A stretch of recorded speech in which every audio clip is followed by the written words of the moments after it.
Hey everyone, my name is Travis with Lucenti Entertainment, and I just wanted to address a couple basic questions about the Infiny gloves and also how we're handling the project. So, Infiny Gloves is a community-driven experiment to produce the first USB programmable LED gloves.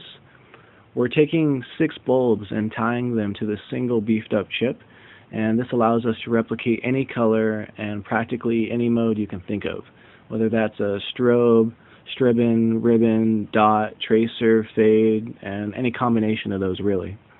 We've also pulled the lithium button cell batteries out of the large casings and condensed it into a single rechargeable lithium-ion battery.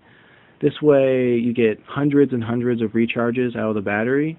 It's much more cost-effective for the artist, and you don't have to deal with changing out the batteries at the end of every night. Rather, you just plug in a USB cable and you'll be good to go for the next day.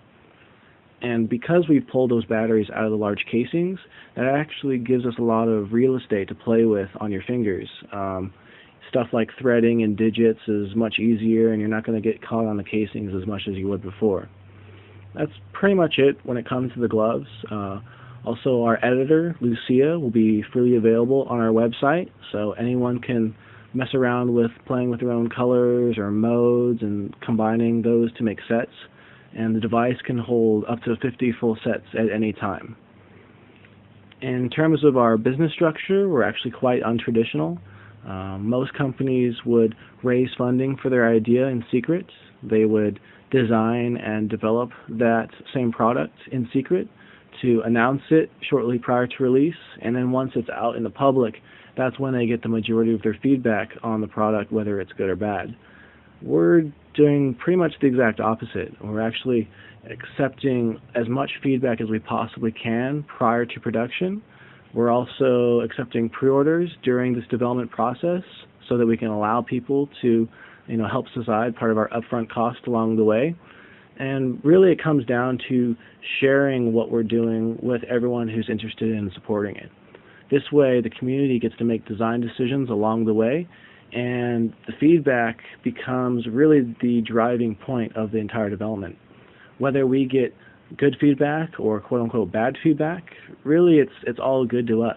When we hear praise, we know that this feature or this idea is something people want to see, so we'll continue to support that.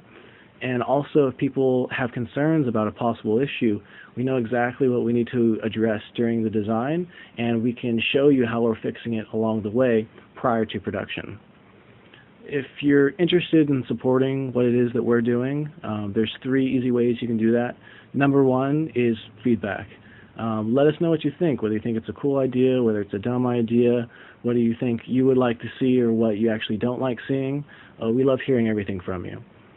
The second thing you can do is share. By sharing what we're doing, that's the best way to give us exposure. We're such a small team that we don't have the money or really the time to spend on marketing. So by asking your friends, what they think of the idea, that's going to help us give us more exposure and in turn also give us more feedback, which is really what we need to build a product. And lastly, the third way you can help is by pre-ordering. This is you voting that you want us to stay in business, and you also want us to send you a cool pair of gloves. If you guys have any further questions or concerns, feel free to contact me via support@infinigloves.com. I can't wait to hear from you, and I hope you guys have an awesome day.